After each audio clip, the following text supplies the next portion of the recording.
kita akan mempelajari beberapa hal. Ya. Pertama adalah statika dasar atau statika dasar, lalu ada statis tertentu.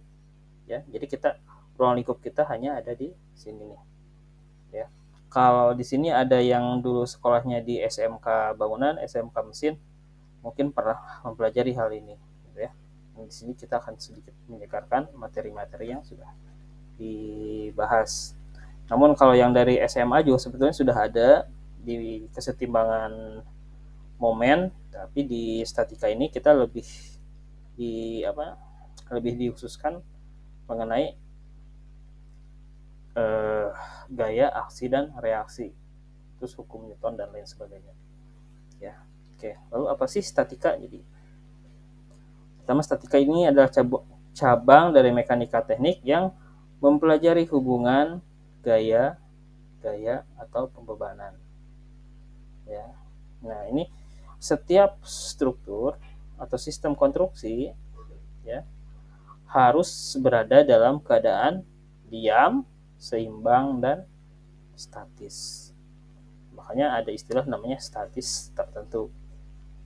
Oke, next. Ini suatu konstruksi harus direncanakan dalam kondisi stabil dengan percepatan 0. Jadi nggak ada pergerakan sama sekali. Ya, walaupun sudah ada pembebanan atau gaya yang bekerja pada konstruksi. Nah, di sini pada mata kuliah ini kita benda seperti kita ketahui sebenarnya ada 3 dimensi benda mati ya. Ada dimensi X, ada dimensi Y, dan dimensi Z. Ya. Nah, tapi di sini pada statika ini kita akan menghilangkan dimensi Z. Jadi dimensi Z nggak ada. Jadi semua benda yang akan kita pelajari semuanya kita sederhanakan dalam 2 dimensi, yaitu dimensi X dan dimensi Y. Maka di sini hanya akan ada panjang dan lebar. Ya. Semuanya dalam kondisi 2 dimensi. Ya. Oke. Sebelum lebih jauh mengenai gaya, kita harus tahu dulu yang namanya besaran. Jadi besaran itu adalah segala sesuatu yang memiliki nilai. Apapun yang memiliki nilai atau ada value, everything have a value, kita sebut dengan nilai, dengan besaran. Oke, di sini besaran ada 2. Ya, jadi ada, saya hapus dulu. Besaran itu ada 2. Ya. Ada besaran ada 2. Oke. Yang pertama adalah vektor, kedua adalah skalar. Nah, vektor ini dia punya nilai dan arah. Nah, bedanya kalau skalar dia hanya memiliki nilai tapi nggak ada arahnya. Nah, vektor ada beberapa macam. Pertama kayak gaya tekan, ada gravitasi, lalu ada momentum, ya, lalu ada kecepatan, ya, Ya, jadi di vektor ini adalah segala sesuatu yang memiliki nilai juga arah. Ya. Nah, kenapa gaya punya arah? Karena gaya itu, misalkan ada sebuah benda, ya, Anda dorong. Nah, berarti Anda mengeluarkan gaya sebesar, contoh adalah 50 kN, lalu Anda akan mendorong itu benda. Nah, dorongannya arahnya kemana? Arahnya ke depan atau ke belakang, ke kiri atau ke kanan. Nah, inilah kenapa gaya dia disebut termasuk ke dalam besaran vektor. Ya.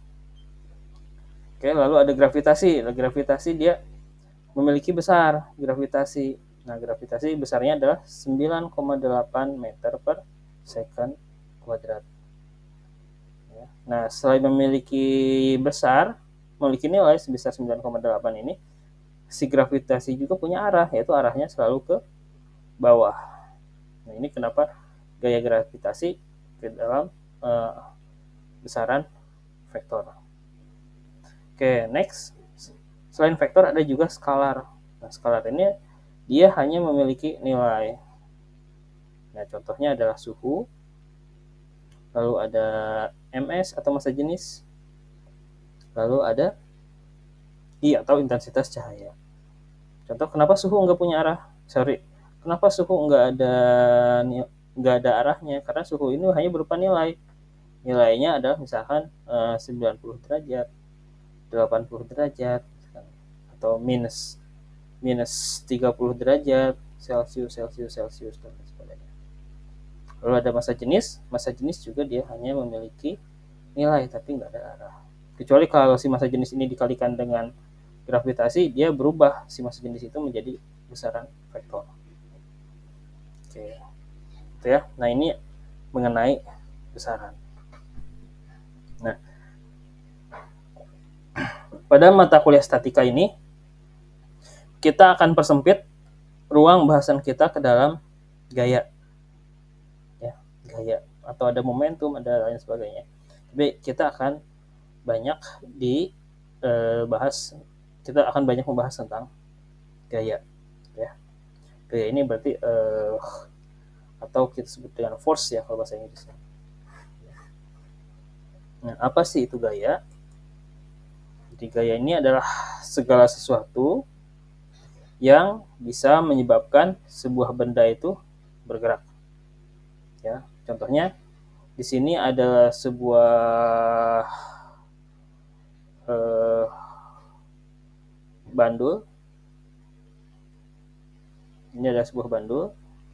Nah, ditarik jadi di sini. Ketika ditarik, Anda tarik ke sini, ya, si bandul itu Anda lepaskan akan bergerak ke sini dan ke sini. Nah, di sini pergerakan yang terjadi pada bandul itu, ya, kenapa terjadi pergerakan? Karena ada gaya di sini. Pertama, gaya yang Anda tarik. Lalu kedua adalah gaya gravitasi atau gaya reaksi yang timbul akibat aksi yang Anda keluarkan. Nah, ini kita sebut dengan gaya. Ya. Nah, satuan gaya ada banyak. Ada dalam satuan kilogram, ada satuan gram, ada newton, ada kilonewton, ada ton, ada megapascal, ada PSI, gitu ya. Banyak sekali. Cuman yang sering kita gunakan itu kebanyakan dalam satuan metrik atau satuan kilogram sampai dengan newton.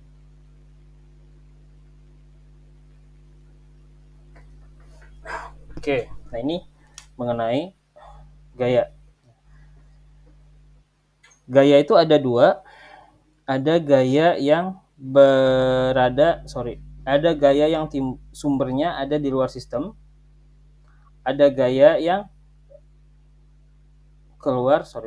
ada gaya yang bekerja di dalam sebuah benda atau kita sebut dengan gaya dalam. Jadi ada gaya luar, ada gaya dalam. Ya, nanti kita jelaskan di gaya normal dan gaya lintang mengenai gaya dalam ini. Nah, lalu untuk pertemuan pertama kita akan banyak membahas tentang gaya-gaya yang berasal dari luar sistem struktur. Ya. Nah, gaya umumnya bekerja secara horizontal atau lurus vertikal, tetapi sering juga dijumpai gaya-gaya yang bekerja dalam sudut tertentu. Jadi gaya secara sederhana dia dinotasikan ke dalam sebuah anak panah. Ini ya, anak panah. Ya. Ini untuk gaya terpusat. Nah, anak panah ini ada yang secara sederhana ada terdiri dari gaya vertikal dan gaya horizontal. Ada yang ke kiri, ada yang ke kanan, ada yang ke atas, ada yang juga ke bawah. Namun tidak menutup kemungkinan juga ada gaya yang bekerja secara miring atau diagonal. Gitu ya. Kayak misalkan di sini gayanya 5 Newton, ya berarti dia hanya ada gaya 5 Newton ke arah kiri. Contoh di sini ada gaya 10 kN, 10 kN nih. Ya berarti dia gayanya cuma satu arah ke bawah, yaitu sebesar 10 kN. Nah, tapi kalau di sini ternyata ada 15 kN nih. Tapi dia miring. Nah, berarti si gaya ini terdiri gaya vertikal dan gaya horizontal. Nanti kita bisa hitung berapa sih nilai gayanya. Sampai di sini ada yang ditanyakan? Ada yang ditanyakan sampai sini? Halo, suara saya apakah jelas? Belum, Pak. Belum ada, Pak. Belum ya? Berarti giliran saya yang nanya dong. Oke. Next. Tadi ya sudah saya jelaskan, berarti gaya itu ada gaya yang vertikal dan ada yang gaya horizontal. Oke. Kita lewat dulu. Nah, seandainya nih ada sebuah gaya yang bekerjanya dia miring. Misalkan di sini adalah P sebesar 12 kilonewton. Nah, si P ini dia arahnya enggak lurus. Dan dia akan membentuk sudut misalnya 25 derajat. Sekarang karena ini miring, tadi sudah saya jelaskan, apabila gayanya miring seperti ini, membentuk sudut diagonal, nah maka si gaya ini terdiri dari gaya vertikal dan gaya horizontal. Yang jadi pertanyaan, berapa gaya vertikalnya dan berapa sih gaya horizontalnya? Ya. Oke, next. Masih ingat trigonometri? Jadi ada sin, ada cos, ada tangen. Nah, taruh di sini adalah P.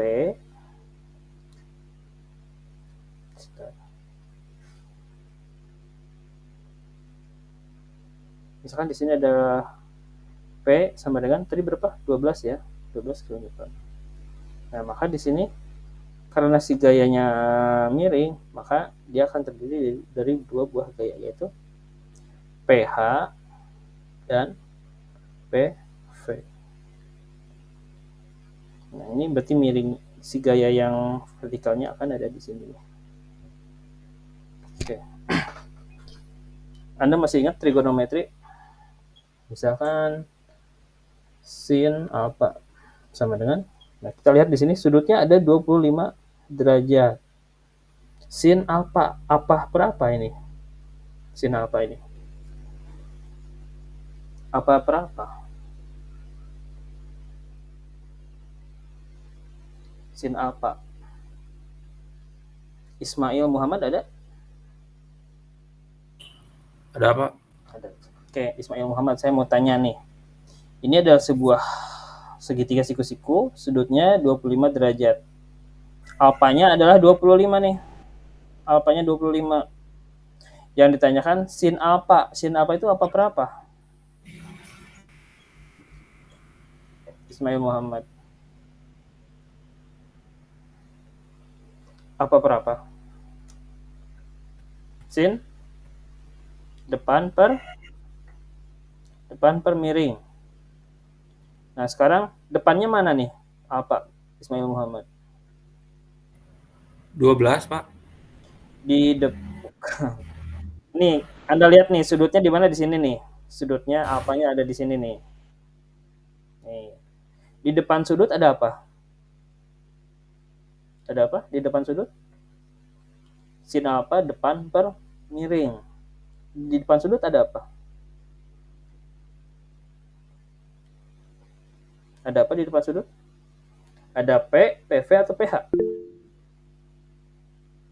PP. PV. Nah, sekarang depan per miring. Yang miringnya yang mana nih? Yang miringnya P, PV apa PH?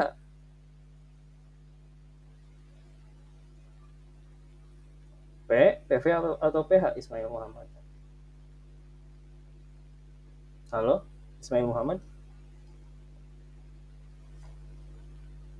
Halo, Ismail Muhammad ada? Ada Pak, ada. Ya. Yang miringnya yang mana nih? Depannya udah. pH Pak. pH lihat, kita lihat di sini. pH miring nggak di sini si pH? Miring nggak? Miring apa lurus dia si pH ini arahnya? Lurus Pak. Lurus. Berarti bukan miring kan? Iya. Nah, Oh P. nah berarti yang miringnya adalah Yang P. yang P. Oke. Berarti sin alfa sama dengan PV per P. Oke, sekarang yang udah kita ketahui apa di sini? Berarti yang udah kita ketahui di sini adalah sudutnya sebesar berapa sudutnya? Ismail Muhammad? Sudut 25. 25. Sin 25 derajat sama dengan PV dibagi P. P-nya udah diketahui belum? PV-nya udah diketahui belum di sini? Belum. Belum. Nah, kalau belum kita tulis tetap PV. Kalau si P udah diketahui belum nilainya? Udah. Udah, berapa nilainya? 12. 12. Berarti di sini PV-nya kita ganti menjadi 12. Oke, berarti di sini kita bisa uraikan nih, kita balik.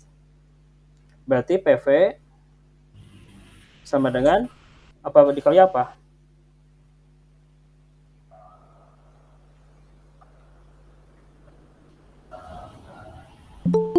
Dua belas Pak. 12 dikali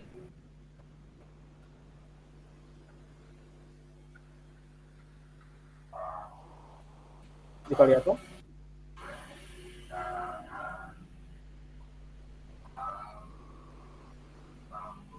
Dua puluh lima derajat. Sin 25 apa 25 derajat? Sin 25.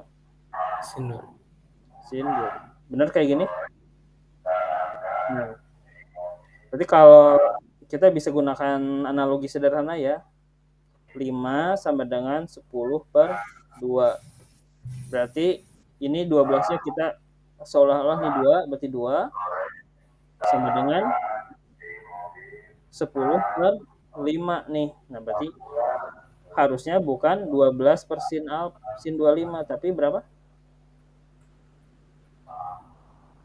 Sin 25 dibagi 12.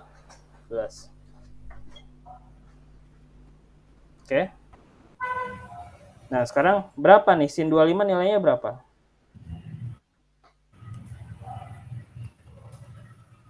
Sorry, salah. Sorry, saya yang salah ya. 2 sama dengan 5 sama dengan 10 per 2. Oke, berarti di sini bukan 2. Kita ganti di sini. Berarti di sini 10 sama dengan saya yang salah. Berarti di sini benar ya. 12 dikali sin 25. Nah, berarti di sini 5 sama dengan 2 dikali 5. Maaf, saya yang salah. Oke, berarti 2 dikali 5. Berarti di sini hasilnya adalah 12 dikali sin 25. Oke, berarti 12-nya tetap. Sin 25 berapa nilainya? 0,422. 0,422. Oke, dikalikan 12 berapa?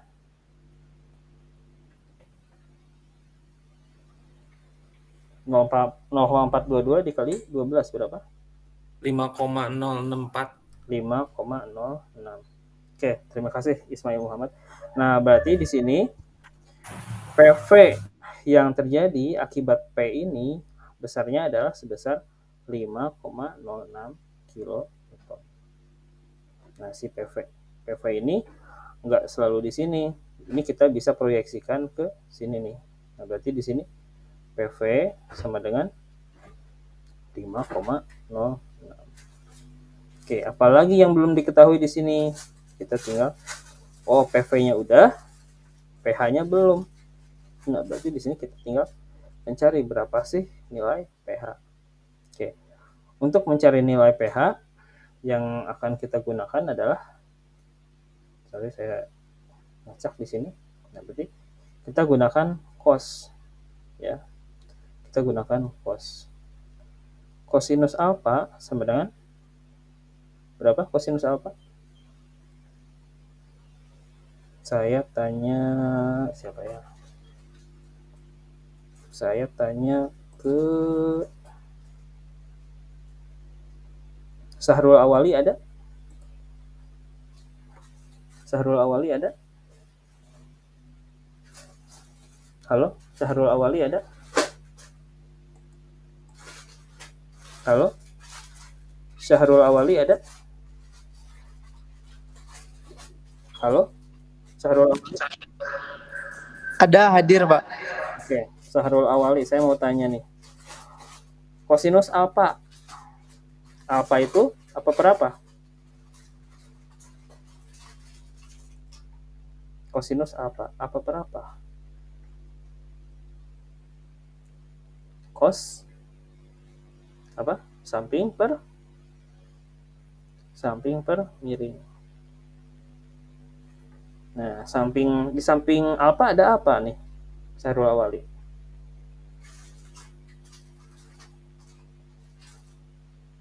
Halo, Sahrul Awali.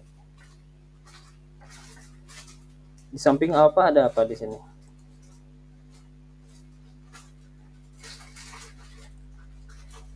Halo, Sahrul Awali.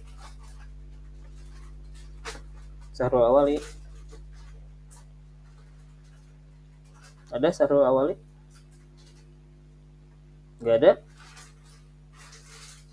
Sahrul Awali? Tidak.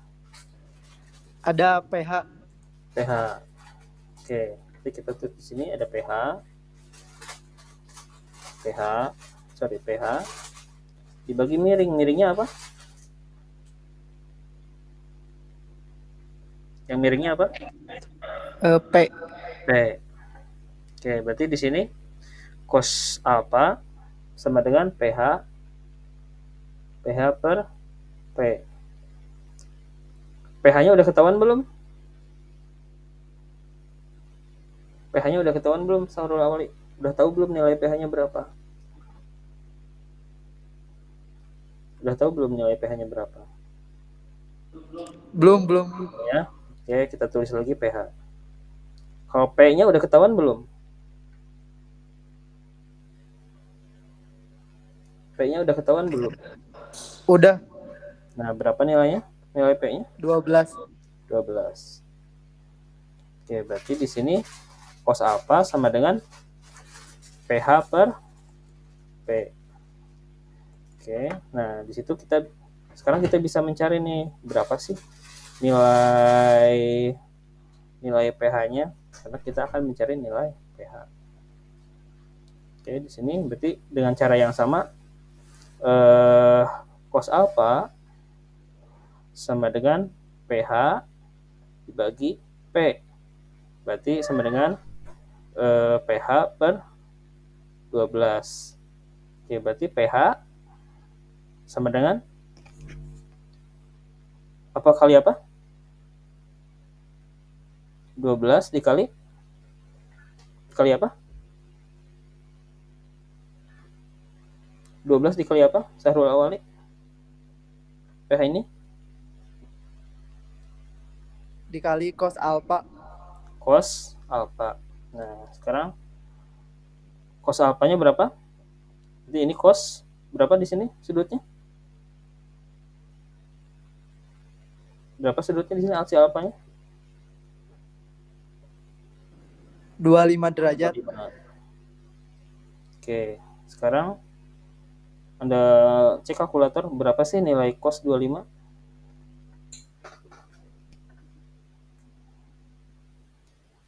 Berapa cos 25?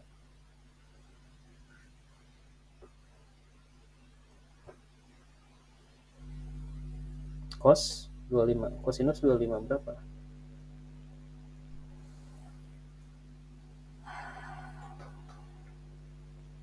Berapa nilai cos 25?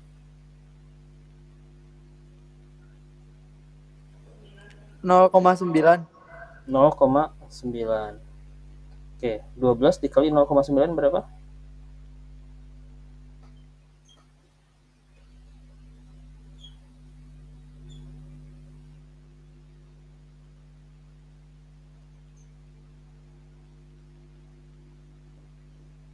Berapa? 12 kali 0,9.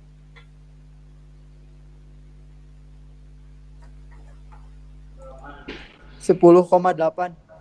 10,8. Oke, terima kasih Sarul Awali. Oke, jadi di sini kita sudah bisa buat kesimpulan. Dengan gaya P sebesar 12 kN, maka kalau dikonversikan ke dalam, di sini ternyata ada sudut sebesar 25 derajat. Nah, kalau kita konversikan ke dalam vertikal dan horizontal, maka di sini akan terjadi pH sebesar 10,8 dan nilai sini PV sebesar 5,06 ya. Nah, ini adalah cara untuk menyelesaikan gaya-gaya yang bekerja secara miring atau diagonal. Oke, ada yang ditanyakan sampai sini? Ada yang ditanyakan?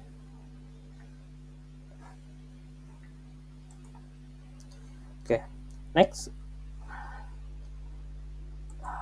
Tadi gaya sudah saya jelaskan. Sekarang kita bahas summary dari gaya-gaya atau penjumlahan dari gaya-gaya. Nah, penjumlahan dari gaya-gaya kita sebut dengan namanya resultan gaya. Resultan gaya ya. Jadi resultan itu kalau Anda cek dalam bahasa Inggris, itu result ya, berarti hasil ya. Hasil berarti hasil penjumlahan dari gaya-gaya kita sebut dengan resultan gaya. Nah, contoh di sini adalah sebuah benda ya yang di belakang ngedorong, nah, gaya dihasilkan adalah 50 kN. Didorong nih sama orang yang di belakang 50 kN. Lalu si benda ditarik juga dari depan sebesar gaya yang dihasilkan oleh orang yang di depan adalah 30 kN. Nah, maka resultan gayanya karena arahnya sama, maka tinggal ditambahkan. Berarti resultannya adalah P1 ditambah P2 ya, berarti 50 ditambah 30, maka hasilnya adalah 80 kN. Nah, ini resultan gaya yang arahnya sama ya. Nah, karena tadi resultan itu adalah hasil, nah apapun bentuknya, resultan itu adalah kesimpulan gaya-gaya. Sebaliknya, apabila yang satu ngedorong, terus yang di belakangnya ngedorong, tapi yang di depannya ngedorong juga nih, arahnya berlawanan. Siapa nih yang menang? Ya. Nah, maka resultannya adalah P1, dia orang yang pertama dia menghasilkan gaya 25 nih.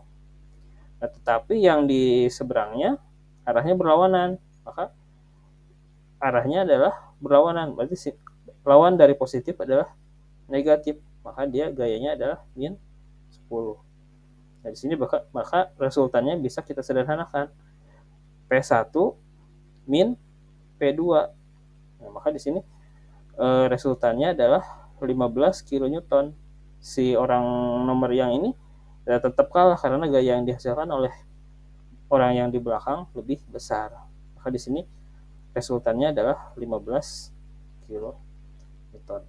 Nah, ini adalah resultan gaya yang arahnya berlawanan. Oke, next. Nah, sama kayak tadi ya. Jadi resultan gaya juga bisa kita menggunakan dengan kita bisa menggunakan rumus-rumus trigonometri ya, ada sin, cos, tangen dan lain sebagainya. Ini soal sudah saya share di Classroom, silahkan Anda pelajari lebih lanjut ya. Oke, masih di resultan. Jadi untuk mencari resultan gaya ada dua cara. Pertama adalah cara grafis. kedua adalah cara analitis ya. Oke, kalau cara grafis Anda lihat di sini ya. Nah, contohnya seperti ini. Ctrl C. Nah, contohnya kayak gini. Tinggal ditambahkan gaya-gaya yang bekerja nih. Nah, contohnya gayanya satu arah nih. Ada F1, ada F2. Nah, berapa sih R-nya ya? Tinggal dibariskan aja ini si gaya-gaya ini. Menjadi R sama dengan F1 ditambah F2. Ini cara grafis. Cara analitisnya ya, berarti analisis tinggal dijumlahkan, berarti R sama dengan F1 ditambah F2. Nah, ini tinggal menggunakan skala, kayaknya nggak terlalu ribet. Oke, next. Lalu juga ada ada resultan. Kalau searahan gampang ya, tinggal ditarik garis lurus, tinggal diproyeksikan, dapat tuh si resultannya. Nah, sekarang bagaimana apabila ada dua buah gaya atau lebih yang membentuk sebuah sudut, ya, membentuk sebuah sudut. Nah, ini kita bisa menggunakan grafis, bisa juga menggunakan analitis. Caranya kayak gimana? Oke, kita grafis dulu.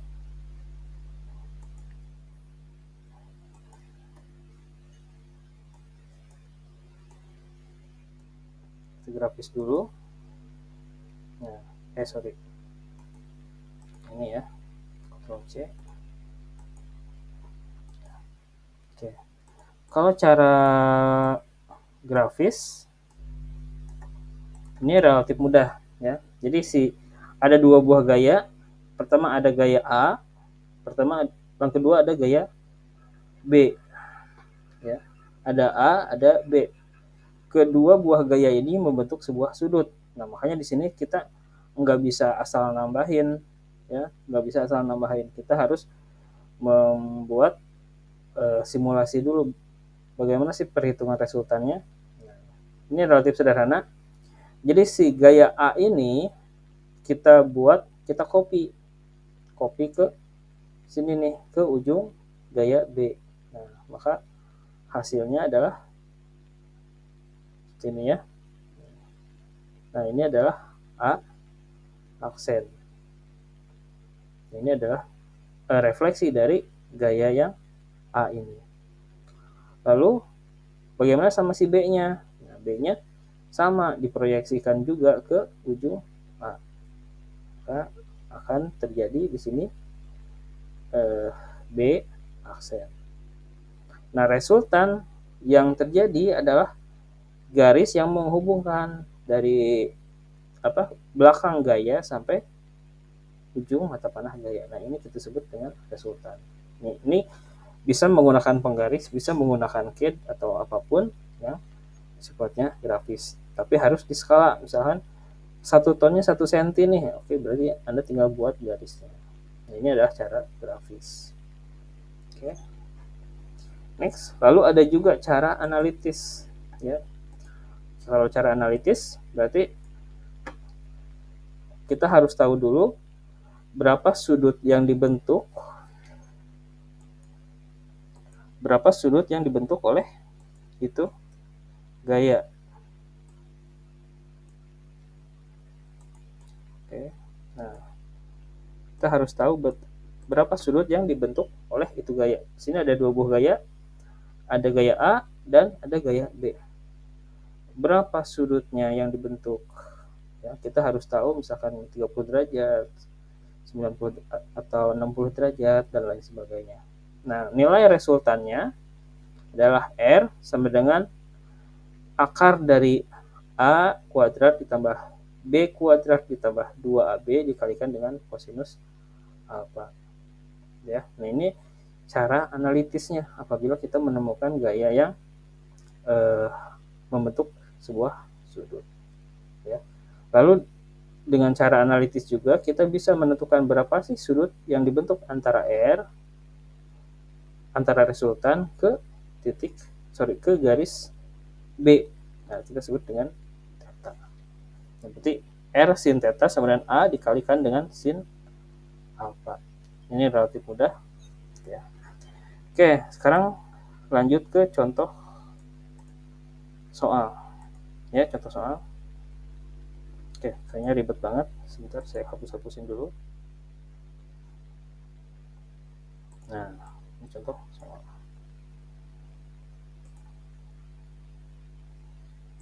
Oke, sebentar, saya hapus-hapusin dulu.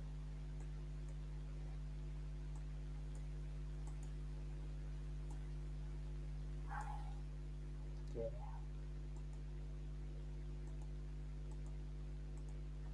Oke. Nah, di sini ada dua buah gaya, ya. Ada dua buah gaya, gaya A dan gaya B. Nah, di sini A memiliki nilai 20 Newton, lalu B memiliki nilai 10 Newton. Lalu di sini kedua gaya tersebut membentuk sebuah sudut alfa sama dengan 60 derajat. Pertanyaannya, berapakah nilai resultan dan berapa nilai sudut yang dibentuk antara R dan B? Ini sudut tetanya belum ketahuan. Nah, PR kita tinggal mencari berapa sih resultannya. Berarti berdasarkan rumus yang tadi bisa kita selesaikan soal ini. Berarti R sama dengan akar A kuadrat ditambah B kuadrat ditambah 2 A kali B dikalikan dengan cos alfa. Oke. Kita selesaikan. A-nya berapa di sini? Besarnya gaya di A berapa? Besarnya gaya di A? 20, Pak. 20. Oke. Kita masukkan di sini 20. Udah ada ya. 20 kuadrat ditambah B. B-nya berapa? 10.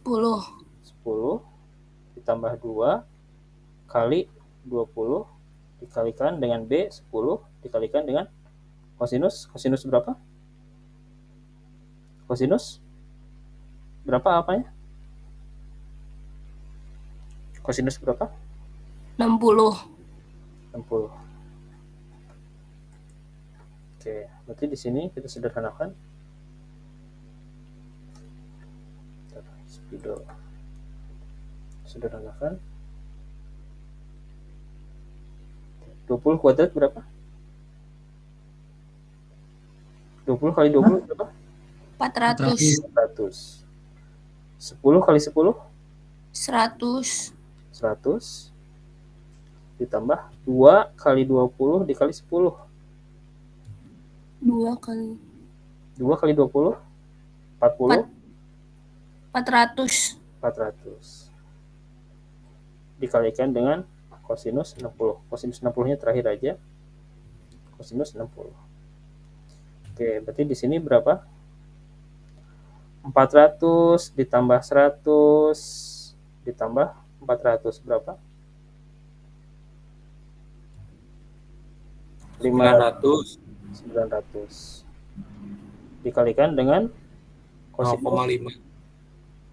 60. Berarti di sini akar dari 900 kosinus 60 berapa?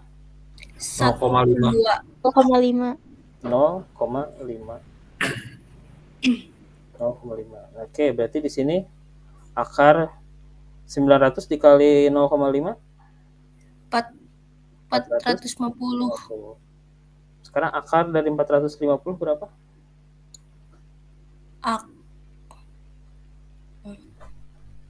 Akar dari 450 berapa?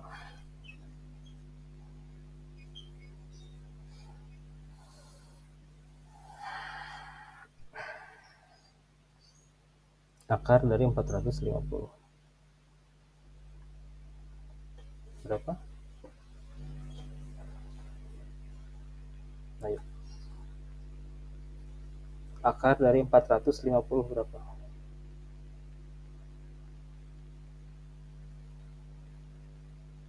Lima belas akar 2, Pak.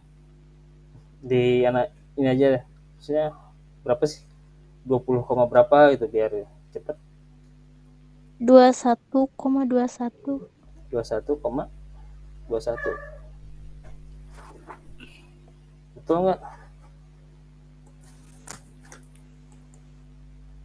Oke. Nah, berarti nilai resultan yang terjadi di sini R-nya adalah sebesar 21,21 Newton. Ya, nilai R-nya. Oke. R-nya udah ketahuan, pertanyaannya dicari berapa nilai R dan berapa nilai theta. Nah, theta ini adalah sudut yang membentuk antara R ke B. Kita sederhanakan. R dikali sin theta sama dengan A dikalikan dengan sin alfa. Ya, ini hukum sudut. Sekarang R-nya R berapa? 21, benar nggak? 21,21. Ayo, yang pegang kalkulator. Betul. Betul ya? Oke, berarti 21,21 dikali sin theta. Sin theta sama dengan A dikali sin alfa. A-nya berapa? 20. Ya, A-nya 20. Dikalikan dengan sin berapa? Sin alfa. Alfanya berapa? Alfanya berapa? 60. 10. Oke, berarti di sini 21,21 kali sin theta sama dengan 20 dikali sin 60 dibagi masih sin 60. Kecuali kalau ini dihilangin. Nah, berarti di sini per R atau 21,21. Oke, sekarang 20 dikali sin 60 berapa? 0,5. 0,5 dibagi 21,21 berapa? 20 kali 0,5. 20 kali 0,5 10 per 21,21. Berapa hasilnya? 0, berapa? 10 dibagi 21,21. 0,471. 471. Oke. Nah, berarti di sini ini sama dengan sin theta nih. Masih sin theta. Berarti nilai tetanya berapa? Nah, berarti tinggal buka kalkulator arcus sin 0,471. Berarti arcus sin 0. Coba buka kalkulator. Arcus sin 0,471. Kayaknya ini bukan 21,21 deh. Harusnya di sini hasilnya mendekati ini ya, 0,654 ya.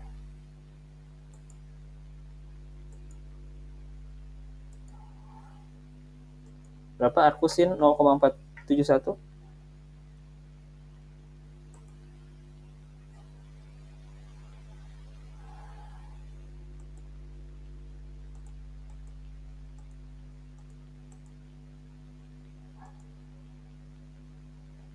Berapa? Arcus sin 0,471.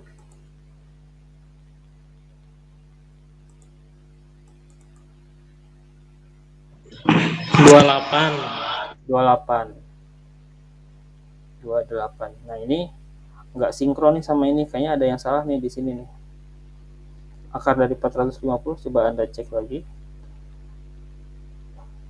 A kali, kita cek lagi, ini harusnya mendekati 41 derajat. A-nya benar 20, B-nya benar 2AB. 400 tambah 100, 500 tambah 400. Dikali, ini ada yang salah nih di sini nih. Ada yang salah di sini nih.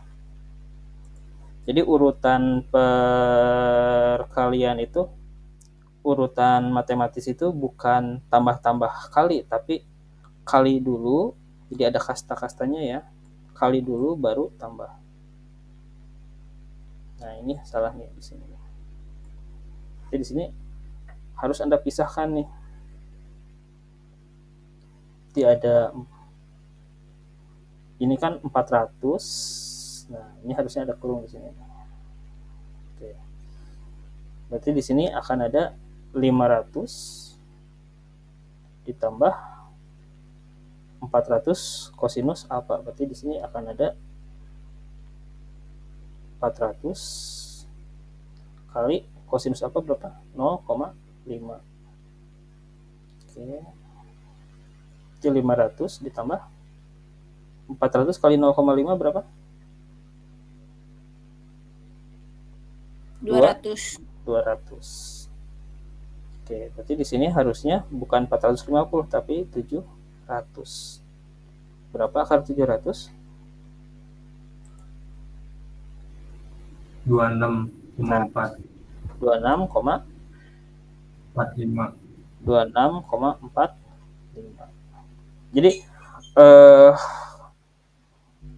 kasta dalam matematis itu kali dulu, bagi, baru tambah dan kurang. Jadi case-nya di sini ini harusnya kita salah nih tadi nih. Ini langsung di tanda kurungnya di sini nih. Harusnya nggak bisa, harusnya ini karena di sini ada perkalian harus dipisahkan sendiri nih. Ya, jadi harusnya di sini R-nya adalah bukan 21,21 tapi 26,45. Ya. Oke. Jadi hasilnya salah semuanya. Oke, berarti R-nya sama dengan 26,45. Di sini 26,45 sama 26,45. Oke, 10 dibagi 26,45 berapa?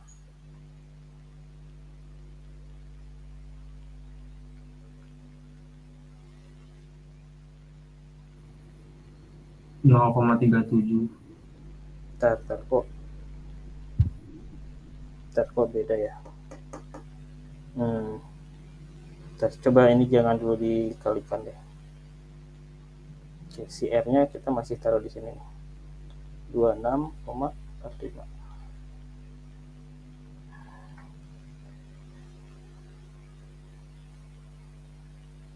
Ini sin, tadi salah ya. Sin 60. Sin harusnya bukan 0,5. Berapa 20 kali sin 60 itu? 20 dikali, salah, bukan 0,5 ini. Berapa? 0,866. Nah, di sini baru nih dibagi 26,45. Oke, sekarang berarti hasilnya bukan 10 di sini. 20 dikali 0,866 berapa?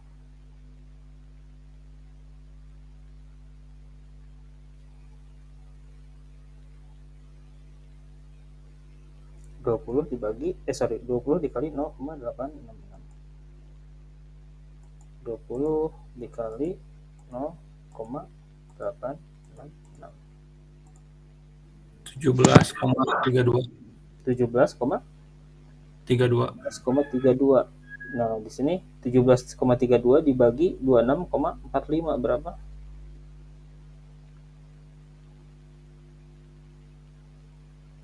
Nah, 0,65 arcus sin 0,65 berapa derajat hasilnya?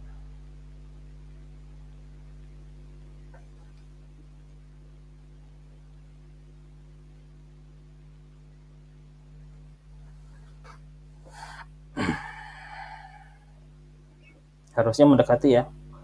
4 0, sekian, beda-beda koma sedikit. 40,54. 40,54. Nah, udah ya ketahuan, berarti si theta ini besarnya adalah 40,54. Udah ya ketahuan.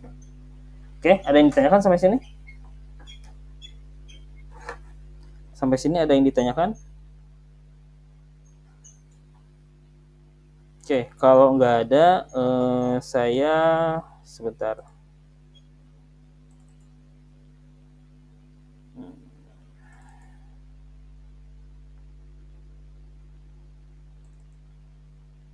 Nah, ini sebentar saya share.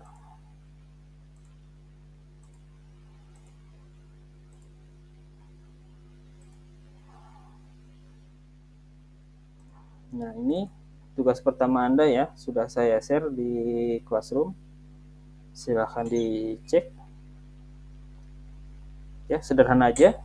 Persis kayak tadi, ya. Oke. Instruksinya gini. Ya.